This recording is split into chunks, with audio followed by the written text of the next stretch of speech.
Uvalde, Texas. The shooting up of an elementary school in Uvalde, Texas. So this is an article from wikipedia.org. Make sure to donate. A little levity in these times. This is an article on the matter. This is from wikipedia.org. Robb Elementary School shooting. On May 24th, 2022, 18-year-old, pause, I'm not going to repeat the shooter's name. A lot of times in media and in this kind of wet blanket, phony baloney, mumbo jumbo, kind of pussified, toothless world, loveless world, really, a world of no love. In these fucking butt-fuck times, you hear a lot of things like, well, let's just walk that back. And there's a lot of things to unpack. And this is a great learning opportunity. And let me educate you on the situation. All this fucking mumbo jumbo, phony baloney, fake fucking intellectual prowess and dickification. Like, there's a lot of it going on, folks. I mean, you have to admit. But one thing I do take to heart is, in times of mass shootings and just random acts of violence on society, one thing that really does spur these fucking deranged lunatics on is to see their name in lights. Like, a lot of these people have mental health issues. They're deranged. They're suffering. God bless them. And, you know, it's hard to judge because, you know, they're going through the same pains that we all go through, even though they are, you know, a couple canaries short of a coal mine. You know what I mean? So, like, you know, they're fucking basket cases. They're nuts. So they go and they do all these heinous crimes, shoot up a school, drive a truck into a crowd. And when the media repeats these people's names, it gives them something to aspire to.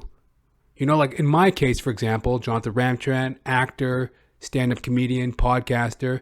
I look to great performers and great content creators as inspiration. And I look within myself and think, hey, what can I bring out of me that's comparable to some of the things that inspire me? I want to be an actor. I want to be a comedian. I want to be a podcaster. Well, these mental deluded dickheads, these deranged fucking ignoramuses, well, they see somebody shoot up a school and they go, hey, look, their name's in the newspaper. So-and-so shot and killed 35 people. I'm going to be just like them. So it like gives them motivation. So one thing I do agree with in this pussified, synthesized, sterilized, toothless world that we live in, you know, a moment of education, a learning moment that I do agree with is we really shouldn't repeat the names of the shooters in these articles. It takes the glorification down a notch. These people are really hell-bent and destructive and self-centered to the core, blinded by their own pain. And to take the glorification of a mass shooting out of their mind, we need to instill that, hey, like, we remove the shooter's name. It is not it's not a glory thing. It's like you're going to die anonymous and you're going to die with a very ugly thing on your conscience, you know? So we need to take away the glory. So repeating the shooter's name, not a good idea. You hear a lot of these educators say that a lot. So I agree with that. That's my little side tangent because as I read this article here on Wikipedia, they mention the shooter's name. So I'm not going to mention this dickhead's name. And it's not to judge and say I don't understand and to put myself in a lofty position, But this dickhead doesn't need any glory for what he did. He was in pain. He was suffering. Did what he did. Made a horrible choice. And that's his to live with and to be judged upon. And we don't need to carry his name forward to inspire other generations of fucktards, right? So, Robb Elementary School shooting. On May 24th, 2002, 18-year-old fatally shot 19 students and 2 teachers and wounded 17 other people at Robb Elementary School in Uvalde, Texas, United States. Earlier in the day, he shot his grandmother in the forehead at home, severely wounding her. Outside the school, he fired shots for approximately 5 minutes before entering unobstructed with an AR-15 style rifle through a side entrance door. He then locked himself in a classroom, killed 19 students and 2 teachers, and remained there for around 1 hour before a member of the United States Border Patrol Tactical Unit, abbreviated BORTAC, the United States Border Patrol Tactical Unit, BORTAC, fatally shot him. This was the 3rd deadliest school shooting in the United States after the Virginia Tech shooting in 2007 and the Sandy Hook Elementary School shooting in 2012, and the deadliest in Texas history. Law enforcement officials have been criticized for their actions in response to the shooting, and their conduct is being reviewed in separate investigations by the Texas Ranger Division and the United States Department of Justice. After initially praising first responders to the shooting, Texas Governor Greg Abbott called for an investigation into the lack of action by incident commanders. Police officers waited 78 minutes on site before breaching the classroom to engage the shooter. Police also cordoned off the school grounds, resulting in violent conflicts between police and civilians who were attempting to enter the school to rescue children. Pause. So yeah, like, they're not entering the building. They corridored off sections, barricaded off sections, and they're not entering the building, and to the point in which you got civilians, parents, onlookers being like, what the hell, Wagwan, what's up? And arguing and getting in fights with the police for not responding, for just standing around. Like a fucking mannequin, like a dummy, Afterwards, local state officials gave inaccurate reports of the timeline of police actions and overstated police actions. The Texas Department of Public Safety acknowledged that it was an error for law enforcement to delay an assault on the shooter position in the student-filled classroom, attributing this to the Uvalde Consolidated Independent School District's police chief's assessment of the situation as one with a barricaded subject instead of an active shooter. Pause. So yeah, I guess they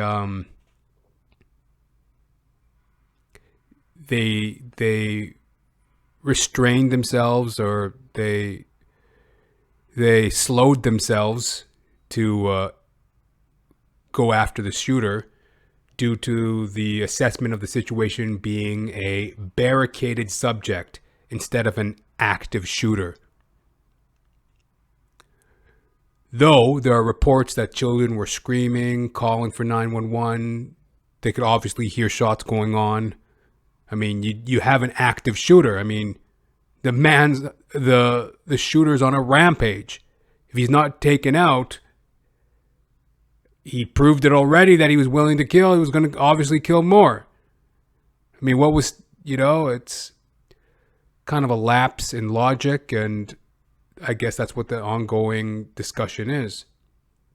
Following the shooting, which took place only 10 days after the 2022 Buffalo shooting at a supermarket, a wider discussion ensued about American gun culture and violence gridlock in politics, a law enforcement's failure to halt the attack.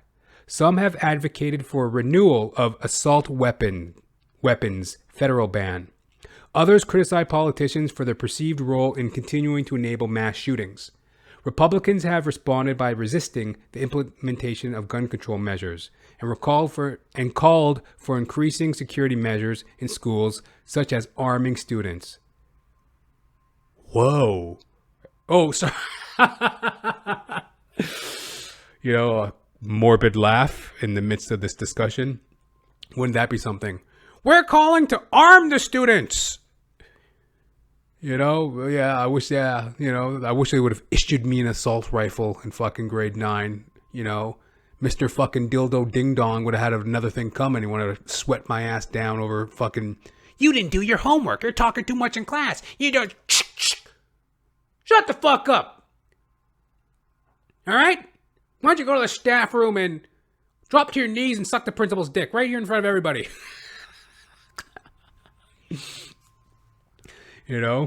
Shove a fucking gun in your fucking math teacher's face. Force him to blow himself in front of the class. Suffice to say, it was probably a good thing they didn't give me or issue me a gun in junior high. But anyways, I made a mistake. They're not advocating to arm students. It was called for increasing security measures in schools, such as arming teachers. They also expressed concerns about the politicization of the shooting. Some Republican senators, including Minority Leader Mitch McConnell, expressed an openness for a bipartisan agreement on gun reform, such as incentivizing states to pass red flag laws and expanding background checks for gun purchasers. Yes, so in the wake of this Uvalde shooting that claimed the lives of, I believe, 19 students and 2 teachers. 19 students and 2 teachers, wounding several others. In the wake of this Uvalde shooting at the Robb Elementary School,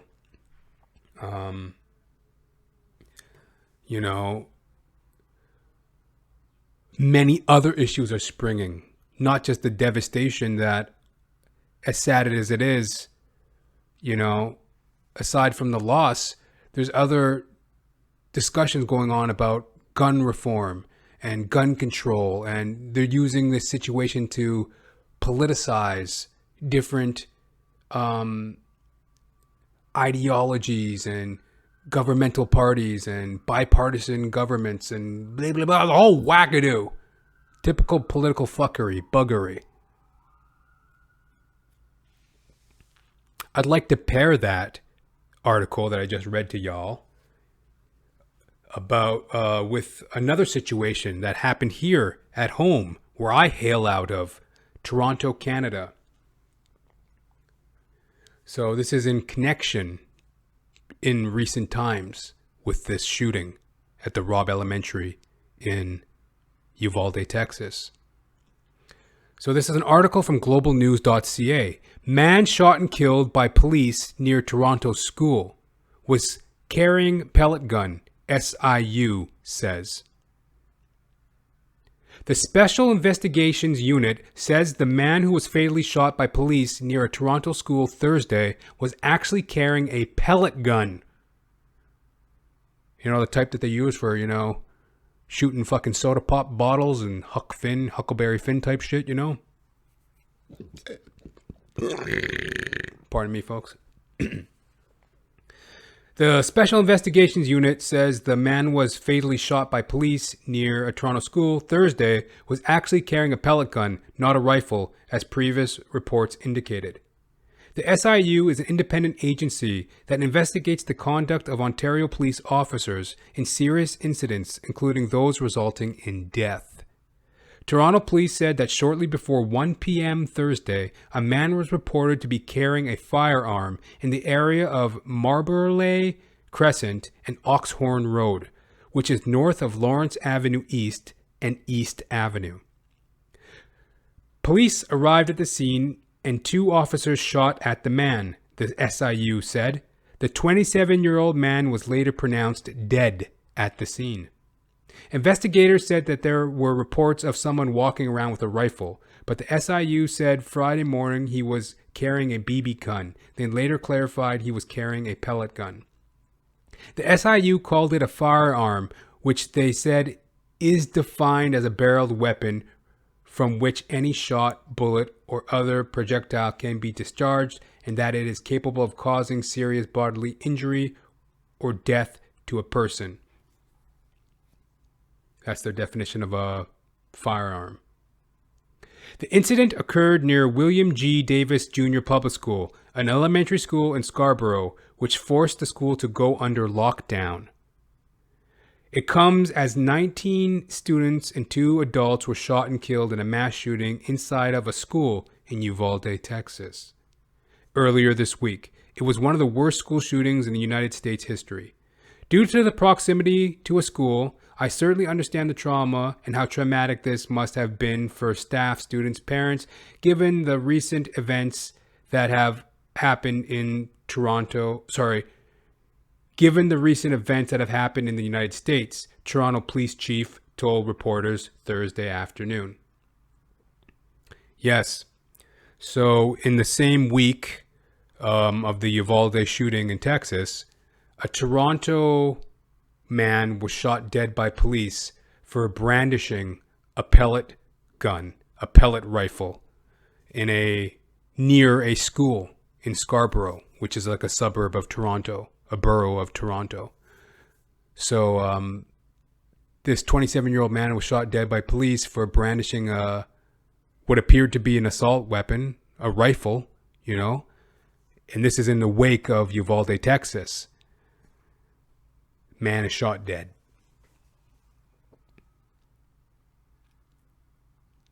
What I want to sum up from that is there are many surrounding issues during this situation.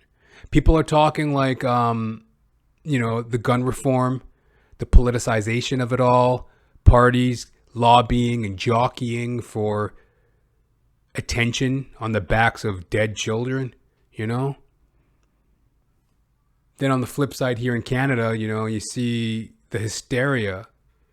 The SIU, the Special Investigations Unit, is still anal probing into the incident. But the man was shot dead. I don't really know what happened. The man was obviously mentally deranged. I mean, what are you doing walking around with anything that bears a weapon?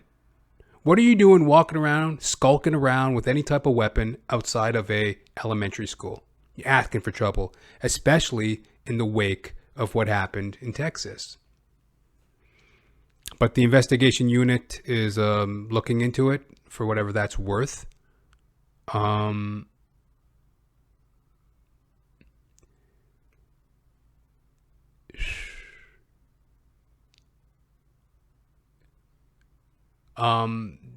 What I hear a lot of people talking about is also police respond time. It's always coming down on the backs of the police, which is true. We have to hold them to account, though they do have a very hard job.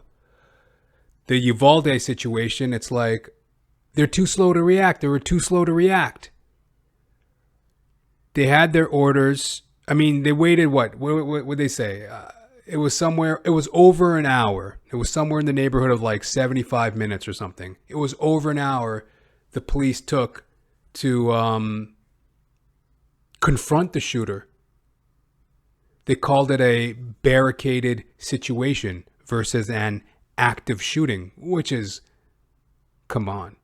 Common sense would tell you that, no, there was a major slow to action response. I mean, once the shooter becomes active, it remains active. There ain't no breaks. There ain't no timeout. Timeout from killing kids. We're on a coffee break.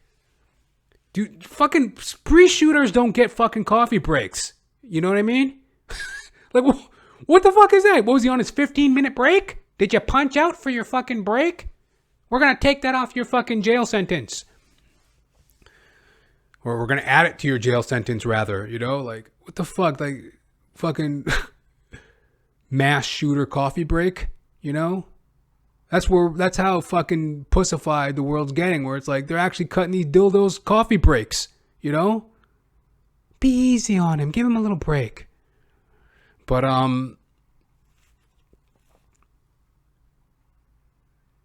the flip side of that is it's tough talk. It's a lot of tough talk to say, well, they acted too slow and diddly dumb. It's like, you're dealing with a person with an assault weapon that's gone crazy. Would you be the first one to kick through a door that there's a active shooter on the other side of without all the full facts? I mean, the tragedy has already begun. Do we make it worse with a false sense of bravado by just charging in head first, headstrong, not fully aware of the situation? I mean, I don't know. I don't know what goes on in a situation like that. Was over an hour too long? Is it just a false sense of bravado? Because, I mean, the tragedy's a tragedy, but would it not get exponentially worse to have police officers shot and killed because they went in guns a-blazing illogically? I've never been in a gunfight. I don't know. Like, all right, buddy, I'm coming in. Don't shoot. All right, I'm reaching for the doorknob. Don't shoot. Like, how do you breach a fucking door with an active shooter on the other side? I don't know how. But over an hour does seem a bit long. And that BS fucking, that BS classification of barricaded. A barricaded situation versus an active shooting. That's bullshit. I mean, there ain't no coffee breaks for a mass shooter, buddy. Once that trigger flies, game on, right? The asshole was in fucking full effect. So,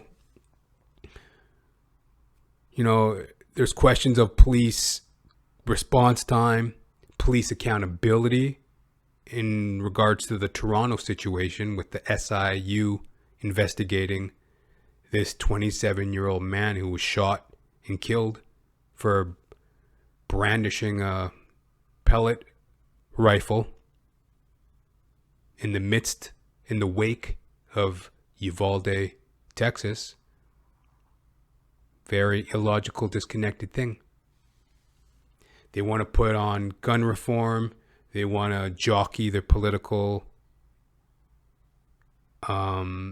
intentions.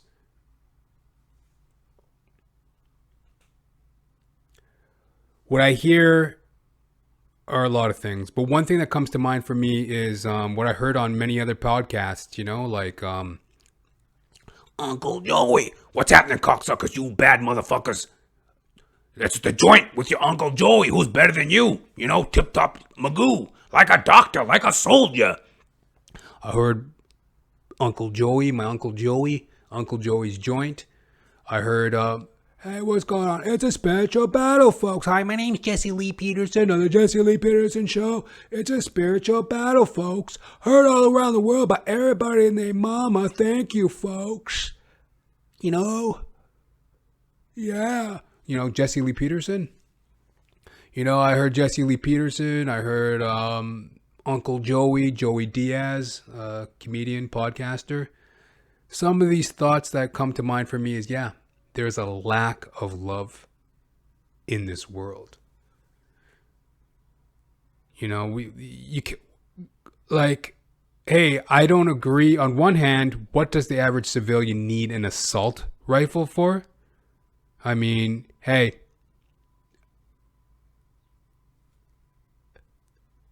little government interference is my motto. The less government, the better. People should be free to have their guns, and as long as it's registered and, you know, trained. But then again, on the other hand, what does a person need an assault weapon for? An AR-15? But even then, that's besides the point. Guns don't kill people. People kill people. For all these assault weapons that people scream and cry about, when is there ever an incident where it's like, oh my God, 30 people were shot dead by a discharge of a assault weapon, or like a guns cache randomly went off killing 30 people, 45? Like, it's no, guns don't kill people. People kill people. There's a lack of love in society. There's mental health issues and mental problems that we're not fully addressing properly in society. At the end of the day, we have to bear our own cross. You know, it's like, ain't nothing the government gonna do for you to change your inner life. Ain't nothing anyone can do to change your inner life. You know, you gotta find that within yourself and, you know, come to that real life, that real peace. It's a search. And, you know, for greater or worse, we're all afflicted by the same tribulations of life. It ain't a cakewalk for anyone, you know? I mean, let's say you're born poor. Okay. That comes with its own pressure. Struggling to survive, building yourself up, you know? But there's also the saying, when you ain't got nothing, you ain't got nothing to lose, you know? And there's strength and beauty and revelation in the journey. And there's so much inner growth. And, you know, a lot of it is just superficial suffering. I mean, what do we really need? You got food, you got shelter, you have, you know, basic entertainment. You got it all. What else do you need? Do you really need the Ferrari, the mansion, the this, the that? It's all just prideful boasting, really. I mean, a humble life really is good enough. I see that for myself. And then you look at a person born rich. Well, that comes with its own trappings. I mean, let's say you're the firstborn son of a well-renowned doctor. Well, that's a heavy mantle to take up. So what? You now have to rise to be someone in your father's eyes. And a lot of times these high successful parents are really messed up people themselves. They don't do the greatest job parenting. They just throw the kid to a nanny, throw money at them, send them away to boarding school, fund their European excursions. Go see Europe. I don't love you. You know, get out of my house, right? Those kids grow up to be fucking mental patients. It has its own sets of troubles because you can't buy. Money can't buy me happiness, but I'm happiest when I'm having a ball and having a ball and having a ball. Wake up in the morning, gotta pay your rent, gotta pay your bills. Money can't buy you happiness, you know? It comes with its own set of problems. So,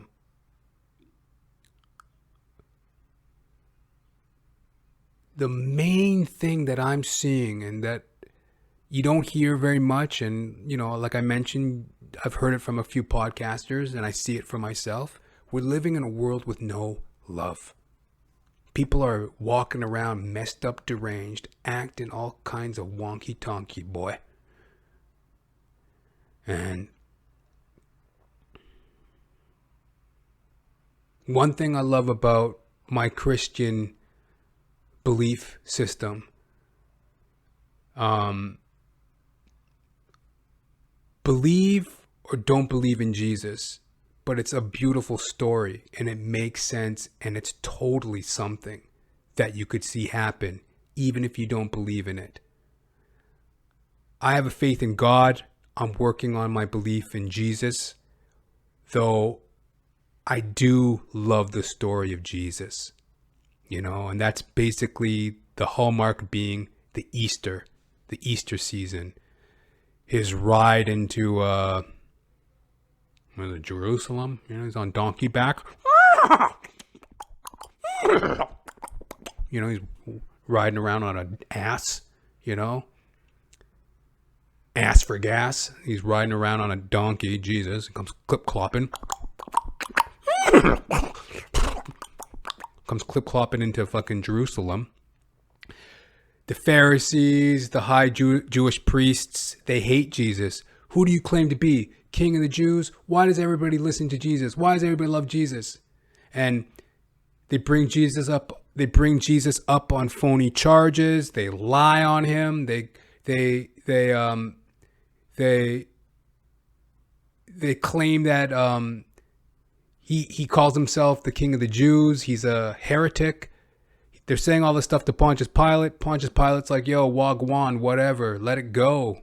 By the way, it's like the holiday season too, right? Well, let's just release him. Who cares? No, they want blood. They want blood. Then they lie on Jesus. He's too good, so now they have to lie on him. Oh, he's a traitor to Caesar. And if anyone goes along with Jesus, they're a traitor to Caesar as well. So, Pontius Pilate, watching out over his own ass, goes, okay, you people are mental patients. You want to kill him? Kill him. And he releases Jesus to them. He's beat. He's whipped. He's flogged. He's mocked. They give him a crown of thorns. They make him carry a cross. They crucify him, tack his ass up to a cross to bleed out to death for 3 hours. Stab him in the gut with a fucking spear. Give him a sip of sour wine. He cries out, my God, why have you forsaken me? It is done. Gives up the ghost. Only to rise on the Sunday, I believe. That's the story of Jesus. And basically what I'm saying is this is the world we live in, where it's like people are so hateful and into each other's business, busybodies. You could where I believe in God and where I strive to understand the story of Jesus, I totally see it as something that could happen. I totally see it as what our society is. People are always out to crucify. People are always out for the next man, never watching themselves, never worried about themselves, always what the other person's doing. Mini crucifixions. And even worse. Jesus died a horrific death, but think of all the other unheard of crucifixions that go on. Rapes and murders and school shootings. There's no love in this world. So, I think that's the biggest issue. We need to return to love. We need to forgive. We need to drop anger and resentment. We have to have love for our fellow man. Do unto others as you would like done unto you. And tell it how it is. These fucking mental patients walking around in society. I don't know how much longer we can just go, oh, well, they're so misunderstood. They're a danger to themselves and they're a danger to society. And only the truth will set you free. And there comes a point in time in which these cries need to go heard and they need to go answered. And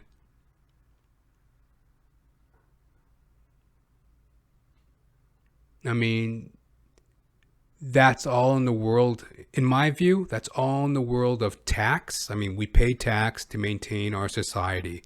Infrastructure, the managing of society. That's why we pay taxes. Maybe there's something in that we have to look more into. Instead of just throwing sanctions on guns and halting business and doing this and doing that and making the decent person suffer. Because, it's like Guns kill people. People don't kill people. No logical, rational person going around doing that. It's usually some deranged lunatic, an evil spirit. So maybe we have to find a way to get through to them. And maybe the burden is somewhat on us as a society. But restricting people's freedoms while letting the truly guilty go free don't really make much sense. We need to return to love, and we need to find a way to ease that societal tension, or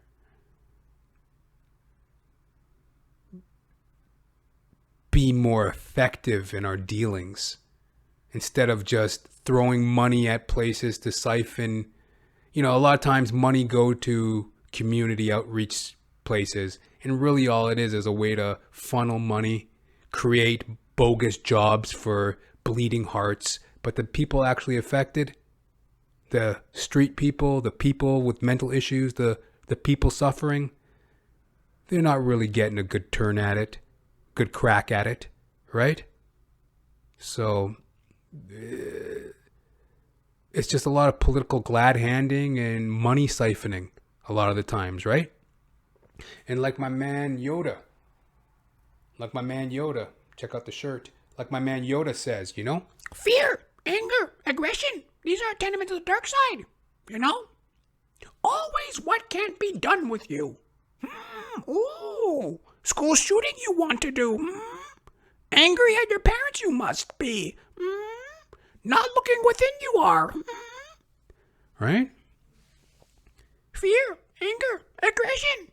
As my man Yoda would say. That's what these dickhead doorknobs are suffering from, and we got to find a way to wake them up. You know what I mean? Like, hey man, it ain't none of my business what the next man do, but if somebody is suffering that much and you see them, man, I walk down the street in Toronto, man, violent, wacko, weirdo, drug addict, mental patient, fucktards abound. Got $1? Got a smoke? Banging, smacking, walking around, banging things, kicking things, begging for change, passed out on the street, harassing employees at a Tim Hortons. I mean, it ain't my business what the next man do, but if these fucked up, fucking deranged lunatics, and they abound, they're everywhere, are running rampant throughout society, maybe we gotta find a more compassionate way to get to these fucking idiots, like a little bit more compassion for these retards. We gotta find a way. And sometimes honesty is the best way. It's just like, hey, look, you don't have a disease. You're not mentally ill. You're not this, you're not that. You're a drug user. You're an alcoholic. You have anger issues. You need to address them. Let's help you find a way. And you're not a victim. Don't feel sorry for you in the fucking least. Everyone's got problems. Let's find a way to help you resolve yours. Hit me up, jr.thepodcast at gmail.com. I mean, what do you think about all this stuff?